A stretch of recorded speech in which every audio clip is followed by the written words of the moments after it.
Hello and welcome to Backyard Cigars. So glad that you could join me again today as I review the HVC Hotcakes Laguito number 5, which is, of course, a 6x54 Toro Grande, Toro Gordo. And this cigar has been aging in my humidor for the last 2 years. I purchased it when it was released in July of 2021. I felt it was a little harsh in 2021. I didn't enjoy it as much. I thought to myself, it's not bad, but it's just something's off, and some of the flavors were a little harsh, maybe a little too much leather, maybe. And I said to myself, let's age it and see what it's like 2 years later. Actually, I was only going to age it a year, but another year went by, so here we are. We're going to try this one out and see what it's like. So, Renier Lorenzo, he grew up in Cuba, and in 2008, he decided to leave his veterinary practice and studies in Cuba, although he did grow up on a farm working on animals, and he decided to move to Wisconsin. He did some work there, and then some of his families introduced him to some folks at Aganorsa Leaf, and from there, the rest is history, so to speak.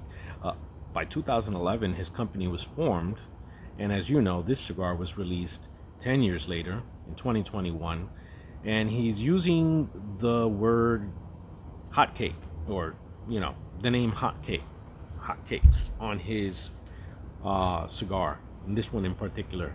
Now, hotcakes really translates to pan caliente in Spanish. And pan caliente in Spanish, in the Caribbean, places like Cuba, Puerto Rico, Dominican Republic, this is what you wake up in the morning for. Pan caliente con café. And leche if you want to add some milk. But basically, it's a reminder, it's a homage to where he's from, his culture. Uh, we are talking about HVC, which is an abbreviation for Havana City. And of course, it's on the label as well. You have the HVC on top, and on the bottom, right underneath hot cake, you have Havana City. And this type of homage is different, right? I've talked about it because he's actually from Cuba. He hasn't been in the United States that long. I mean, yeah, he's been here for a decade, but it's not like he's been here all his life. And as far as I know, his family wasn't involved in cigars. But maybe they knew somebody who knew somebody. I'm not sure.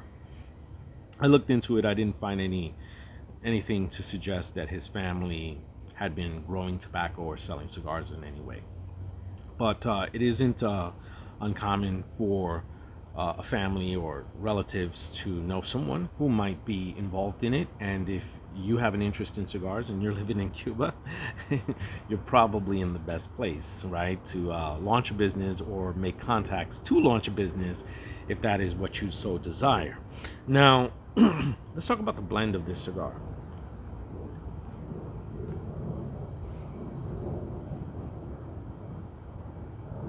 When we're talking about the blend for this cigar by Renier Lorenzo is relatively a young man. He's a young man. He's not an old guy. He knows a lot about the business, but he's learning every day, like a lot of folks who get into the cigar business. But he's made the right connections, right? With Aganorsa Leaf, what we're talking about here, he decided to use a Mexican San Andres, and actually, it might just be San Andres, but he got it from Gilberto Oliva. Is one of the things that he has said. He gets his Mexican San Andres from Gilberto Oliva. Uh, the binder is a Nicaraguan Corojo 99, and it's from Jalapa. And then the filler is a Nicaraguan Corojo from Esteli. And then he adds one leaf of Corojo 2006 Maduro. And I was wondering to myself, why would he add that extra leaf? I mean, it's something different. And the reason I think he adds it, because he hasn't said it, of course, is because you might think it adds a little strength, but it's actually, I believe it's a seco leaf, so it's not high in nicotine. It's not that strong. It's more for combustion. And I think that's important when you have a nice ring gauge like this to have good combustion. So let's talk about some flavors here. It's been laid down for 2 years. Initially, like I said, my notes indicated that this was had some harshness to it. It was earthy, yes, but it was high octane pepper. It seemed a little unbalanced, but it wasn't bad. It was pretty good. It just seemed to me that it was a high nicotine cigar, very full bodied, full flavored as well, and there were some bitter notes, espresso bitter notes, and I just felt that by aging it for a year or two, it might smooth it out. It might help the cigar just get a bit better, and I think I achieved that. The reason I say I think I achieved that, and I know it's only an inch in, but basically I feel that yes, the pepper's toned down a bit. Yes, I do feel that um, if there seems to be a little bit more balance here, and the harshness that I was getting, the like a raw leather harshness that I was getting before, I'm not getting now. I'm still getting a little bit of leather, and I'm still getting some dried cocoa, but some of those flavors were present when it was fresh. Just now, I'm just getting that they feel really smooth.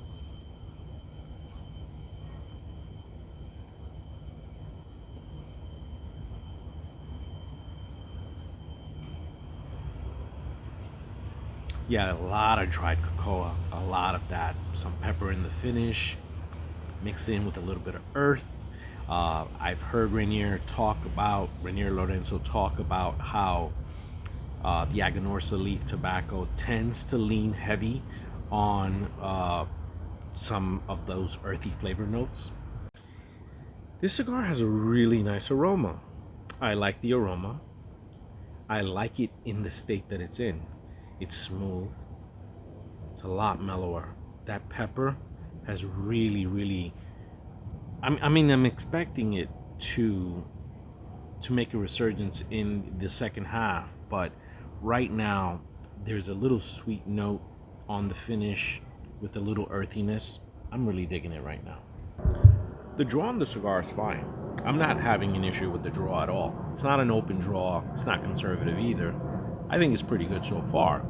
If it seems like I'm not uber excited, it's not that I'm not liking the experience with this cigar. It's more like I waited 2 years for this experience. And, you know, I'm already aging, certain cigars that I know will age very well, but are also very good fresh. And then I'm also aging Cuban cigars, which in some respects one could say the same about, although it's good to age Cubans. So aging Cubans is one thing, and aging New World cigars is another thing. And it's just the thing with me is that I wish that this cigar would have tasted like this when bought fresh. But as it's tasting right now, I don't regret that I aged it for 2 years. I could have probably gotten away with just aging it for 1 year, but these 2 years, the extra year, I think really did a number in bringing out a little bit of that a cocoa cream, like a dry cocoa cream like flavor, and really just improving the leather to the point where it's just blending in perfectly with all of the flavors. I'm delighted to say that right now it's about 70 degrees with about 45% humidity. So very comfortable weather. And on a side note, I've been having some issues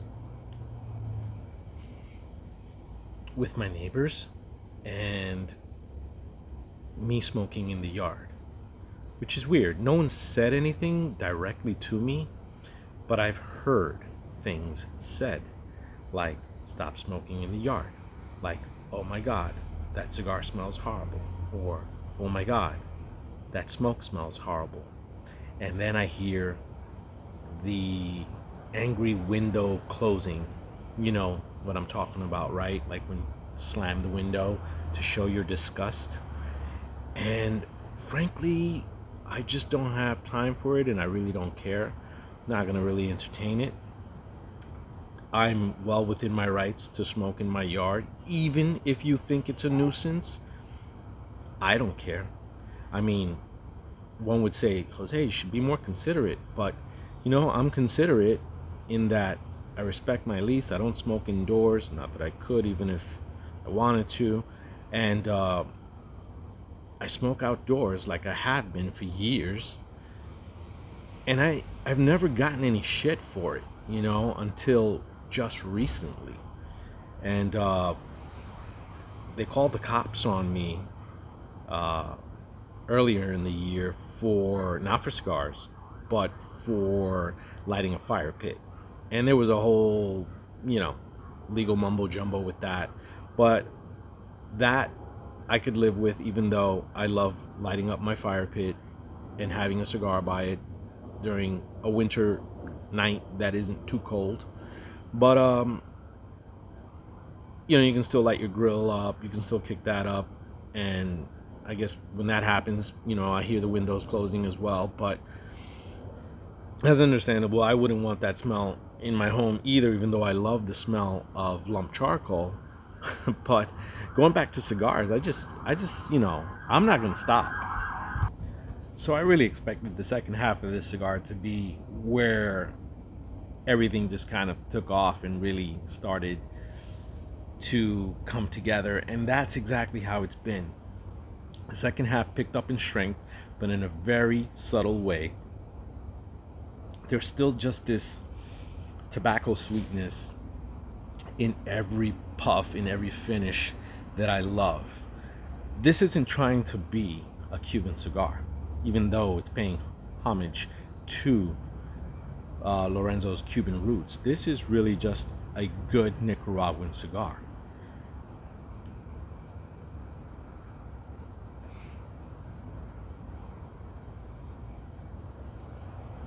Smooth, very consistent flavors.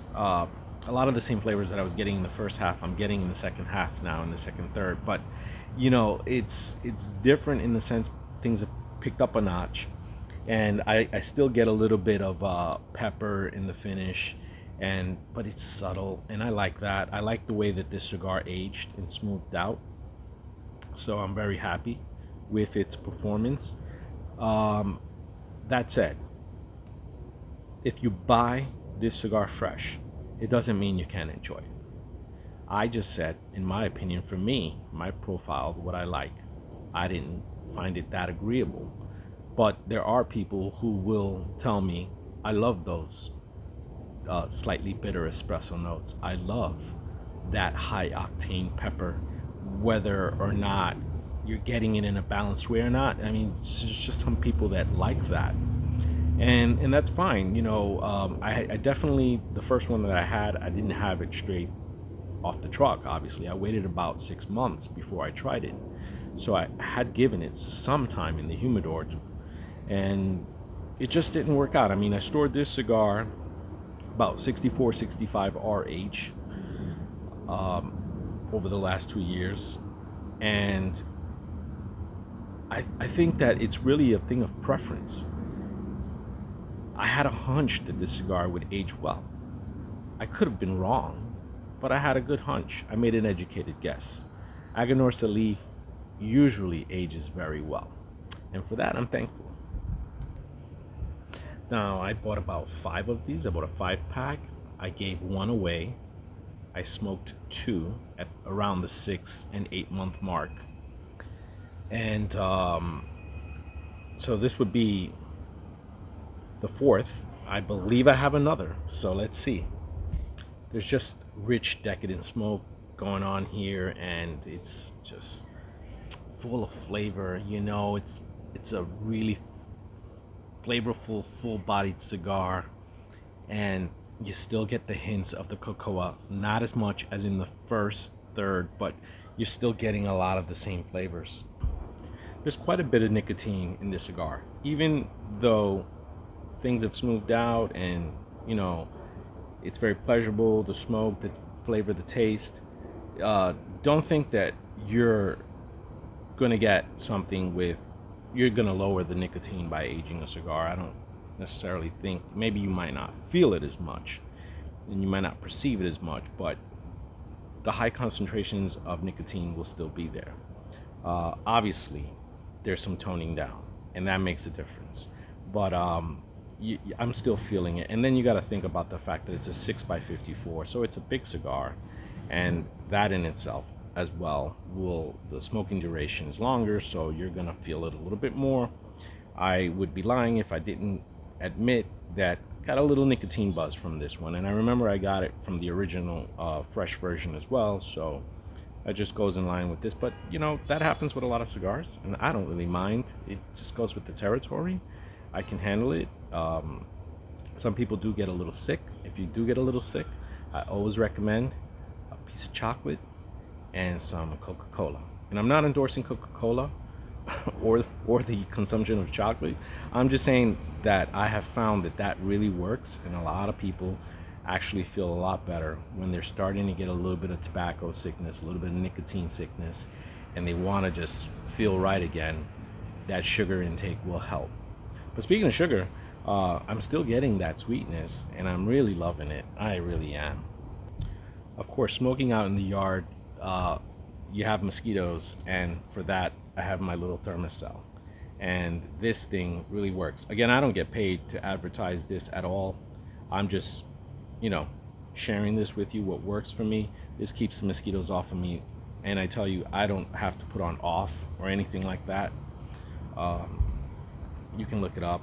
You know, I think I bought it on Amazon, and it really works. I mean, if you want to really double down, if you're in a heavy mosquito area, you can get a second one, and it's supposed to cover a base of a perimeter of about 20 feet.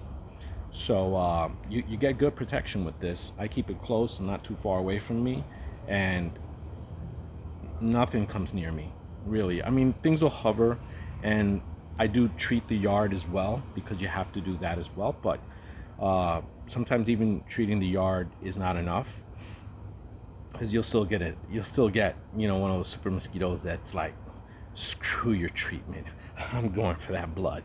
But with this, I can't say I've ever been bitten while I've had this on. So it's got a 100% rating with me so far. But back to the cigar, because that's what we're here for.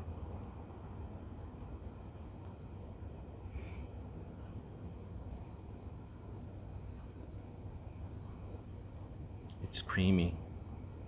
It's reminiscent right now of a Cuban cigar. Reminiscent. And that happens a lot with just Nicaraguan tobacco in general. But here we have Mexican San Andres on the wrapper. And I think that that's where some of the sweetness is coming from that wrapper. In the binder, you're finding, of course, it's Nicaraguan, just like the filler. And this Corojo, we've talked about Corojo before. These are Corojo hybrids of the 1940 originals that were used in Cuba.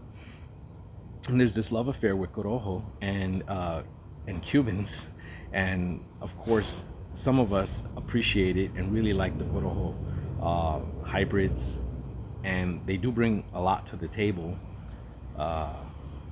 Jeff of Aromatics Cigars, please chime in on this one. What you think of the Corojo leaf and how it works for you in your blending, and when you use it as a wrapper or binder, and feel free to talk about the 2006 Maduro leaf that he's got in here, which I think it's for combustion, because I believe he's using a Seco leaf. So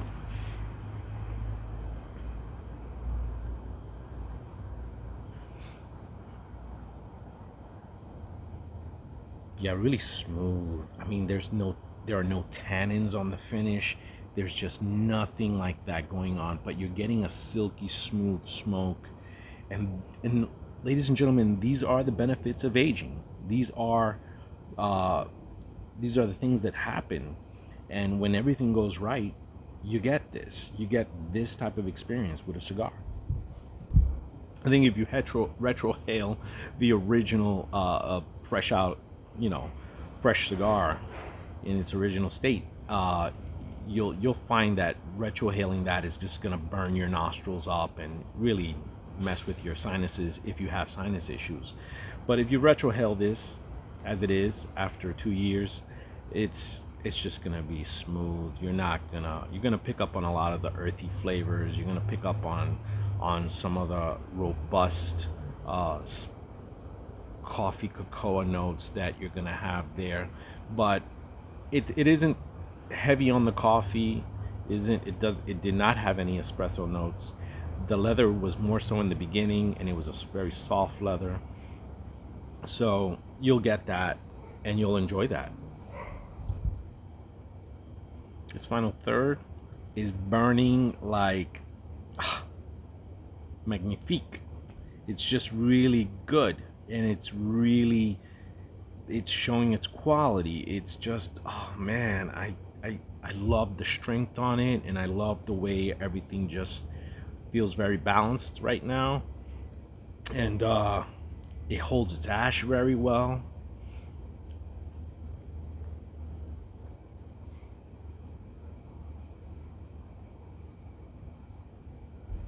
Yeah, worth aging. Now, you might find that, and some of you already know this, when you age a cigar, when it's at a lower age, the band will get a little loose, and just feels like it's gonna drop. But this one's holding, but I can move it very easily. I feel it's very loose, and so as I smoke more, I can just push it up. I like to see the band on my cigars, and really, I'm gonna nub this cigar. I already know that, and I just want to tell you, look, the benefits of aging can be incredible, but they're not always incredible, and they're not gonna turn a bad cigar into a good cigar, or a subpar cigar into a high level premium cigar. That's not how it works, but it does improve some characteristics of the cigar's flavors, and it's really worth doing if you can have the patience to leave a cigar and lay it down for a year or two and just see what happens. Trial and error, of course, but with this one, I can tell you that is really smoking really well. The second half of this cigar really just improved, and I just felt that I was having a great experience with it. So I can recommend this cigar to buy it and age it, but I wouldn't recommend it fresh because of my preferences. But having said that, I say buy it and enjoy it fresh and see what you think of it, how you like it, how you enjoy it, and then maybe lay it down for a year and then pick it up from there. I just want to thank you all, ladies and gentlemen, for watching this review on the HVC Havana City Laguito number 5. And this is the hot cake. So thank you very much. Until next time on Backyard Cigars.